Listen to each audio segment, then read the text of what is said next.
Assalamualaikum everyone, welcome back to my channel or welcome back to my study vlog. আজকের দিনটা কেমন গেল এবং কতটুকু পড়াশোনা করতে পারলাম সেটাই তোমাদের সঙ্গে শেয়ার করব। আশা করি ভিডিওটা তোমাদের কাছে ভালো লাগবে এবং পড়াশোনার জন্য একটু হলেও মোটিভেশন দেবে। সো চলো শুরু করা যাক। স্কুল থেকে বাসায় আসার পর প্রথমে কিছুক্ষণ ব্রেক নিয়েছিলাম। সারাদিন স্কুলে থাকার কারণে একটু ক্লান্ত লাগছিল, তাই ফ্রেশ হওয়ার জন্য কিছুক্ষণ বিশ্রাম নিয়েছিলাম। এর মধ্যে আমি আমার যা কাজ আছে করে নিয়েছিলাম। ব্রেক শেষে করে আমি পড়তে বসি। আজ প্রথমে ইসলাম শিক্ষা বিষয়ে ৩য় অধ্যায় নিয়ে পড়াশোনা শুরু করেছিলাম। অধ্যায়টি মনোযোগ দিয়ে পড়তে শুরু করে কিন্তু আনফরচুনেটলি সম্পূর্ণ অধ্যায় পড়ার আগে মাগরিবের আজানের সময় হয়ে গিয়েছিল, তাই আমি আংশিক পড়ে নামাজের জন্য তৈরি হয়ে যাই। তাই পড়াশোনায় কিছুক্ষণ বন্ধ রেখে নামাজ আদায় করি। এরপর নামাজ শেষে আমি এই ইসলাম শিক্ষার যে ৩য় অধ্যায়টা ছিল সেটা নিয়ে পড়াশোনা শুরু করি এবং বাকিটুকু শেষ করে আমি এই ইসলাম শিক্ষার এমসিকিউ নিয়ে বসে পড়ি, which is most important for us, কারণ এমসিকিউ আমাদের মার্ক তোলে। তাই আমি সব কিছু দাগিয়ে পড়ার চেষ্টা করি। আর এমসিকিউ যেগুলো আমার কাছে কঠিন মনে হয় সেগুলো মানে লাল কালি বা যে কোনো কালি দিয়ে দাগিয়ে রাখি, অর্থাৎ হাইলাইট করার জন্য। এবং এক্সামের আগে যেহেতু সব পড়া একবারে পসিবল হয় না, আমি সেই দাগানোগুলা একবার রিভিশন দিয়ে যাই, যাতে যেগুলো আমার সমস্যা আমি সেইগুলোতে কনফিডেন্স হয়ে যেতে পারি। আর এক্সাম হলে কনফিডেন্সটা অনেক গুরুত্বপূর্ণ। কনফিডেন্স আমাদের লেখার ফ্লোকে অনেক বাড়িয়ে দেয়।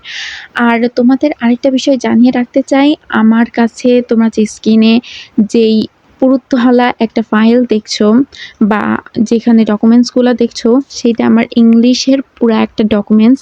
অর্থাৎ আমি এই ২ বছরে কোচিং করে বা যেইখান থেকেই পারি সঠিক তথ্যগুলো আমি এই ডকুমেন্ট আকারে এখানে রেখে দিয়েছি। আর আমার ইচ্ছা হচ্ছে আমার যখন 1K সাবস্ক্রাইবার হয়ে যাবে আমি এগুলো তোমাদের কাছে শেয়ার করব। আর আমি এই ফাইলের মধ্যে আমার ইংরেজি ফার্স্ট এবং সেকেন্ড পেপারের যত কিছু নোট দরকার আমি সেখানে রেখে দিয়েছি, যেমন composition, completing story, summary, poem, story, তারপরে গ্রামারের সবগুলো রুলস, এগুলো ইত্যাদি। এগুলো বলা সম্ভব না আসলে এই ছোট ভিডিওতে। তো আমি আমার এই ২ বছরের অর্জিত সম্পদকে তোমাদের সঙ্গে শেয়ার করতে চাই, তাই তোমরা অবশ্যই যদি এটা পেতে চাও আমার চ্যানেলটা সাবস্ক্রাইব করে দিও। আর 1K সাবস্ক্রাইবার হওয়ার জন্য আমাকে অবশ্যই সাপোর্ট করবে। বাই দ্য ওয়ে, এখন আমাদের ভ্লগের বিষয়ে আসা যাক। সো ইসলাম শিক্ষা শেষ করার পর আমি গণিতের ৮ম অধ্যায়ে অর্থাৎ বৃত্ত অধ্যায়ের পড়াশোনার কাজ শুরু করি। গণিত এমন একটি বিষয় যেখানে শুধু পড়লেই হয় না, নিয়মিত অনুশীলনও করতে হয়। তাই অধ্যায়ের বিভিন্ন অঙ্ক এবং যেহেতু এটা একটা উপপাদ্য চ্যাপ্টার, আমি উপপাদ্য চ্যাপ্টারটি পড়ছিলাম, তাই এটা খুবই জরুরি যে তোমাদের প্রতিদিন প্র্যাকটিস করতে হবে এবং দক্ষ হয়ে উঠতে হবে। সো গণিতে আমি ৮ম অধ্যায়ের ৮.১-এর উপপাদ্য ১ এবং ২ প্র্যাকটিস করছিলাম। আর এটা যেহেতু আমার রিভিশন, তাই আমি ২টা করে প্র্যাকটিস করছি। আর আমি যদি এই ৮ম অধ্যায়টা কমপ্লিট করে ফেলি তাহলে আমার কমপ্লিটলি আমার প্রি-টেস্ট এক্সামের জন্য ২টা সৃজনশীল একদম কমন হয়ে যাবে, কারণ ৭ এবং ৮ ২টাই আমার মোস্ট ফেভারিট ২টা চ্যাপ্টার।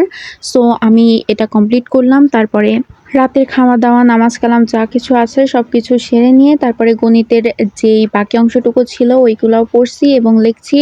সো তারপর আমি গণিত পড়ার পর পদার্থবিজ্ঞানের কোচিংয়ের পড়াগুলো রিভিশন করছিলাম।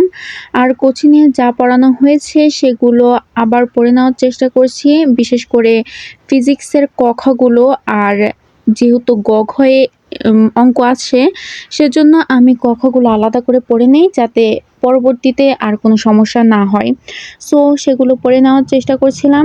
তারপর রাত অনেক হয়ে গিয়েছিল, আর বেশি রাত হলে আমার ঘুম অত সহজে চাপে না। সো আমার কাছে কিছু টাইম ছিল, তাই কারণে আমি ইসলাম শিক্ষা যেহেতু আমার রিভিশন চলছে, তাই আমি ৪র্থ অধ্যায়টি ধরলাম এবং কিছু অংশ পড়লাম। যদিও আমি ইসলামের এই চতুর্থ অধ্যায়টা শেষ করতে পারিনি, তবুও খুব ভালো একটা শুরু করতে পেরেছি। আমার খুব ভালো লেগেছে। তো যাই হোক, আজকে স্টাডি সেশন থেকে আমি একটা বিষয় আবার বুঝতে পেরেছি যে প্রতিদিন অল্প অল্প করে হলেও নিয়মিত পড়াশোনা করলে অনেক কাজটা এগিয়ে যায়। সব দিন সমান প্রোডাক্টিভ হয় না, কিন্তু কনসিস্টেন্সি থাকলে ধীরে ধীরে লক্ষ্য পূরণ করা অবশ্যই সম্ভব। সো আজকের পড়াশোনা একটা রিভিশন অর্থাৎ সামারি করা যাক। ইসলাম শিক্ষায় আমি ৩য় অধ্যায় সম্পূর্ণ করেছি, আর এমসিকিউ পড়েছি ইসলাম শিক্ষার। গণিতে ৮ অধ্যায় পড়েছি, বিশেষ করে 2টা উপপাদ্য। পদার্থবিজ্ঞানে কোচিংয়ের পরে রিভিশন করেছি, অর্থাৎ ক খ রিভিশন দিয়েছি। ইসলাম শিক্ষায় 4 অধ্যায় অল্প একটু রিভিশন দিয়েছি। সো আলহামদুলিল্লাহ, আজকে স্টাডি টার্গেটের বেশিরভাগই সম্পূর্ণ করতে পেরেছি। তোমরা আজ কতক্ষণ পড়াশোনা করেছো কমেন্টে জানাতে পারো। আর যদি স্টাডি ব্লগ এবং স্টাডি আপডেট দেখতে ভালো লাগে তাহলে ভিডিওটি একটা লাইক দিও আর চ্যানেলটি সাবস্ক্রাইব করে আমার স্টাডি চ্যানেলের সাথেই থেকো। সো আজকে এই পর্যন্তই। Thanks for watching my video. See you in the next study blog. আসসালামু আলাইকুম।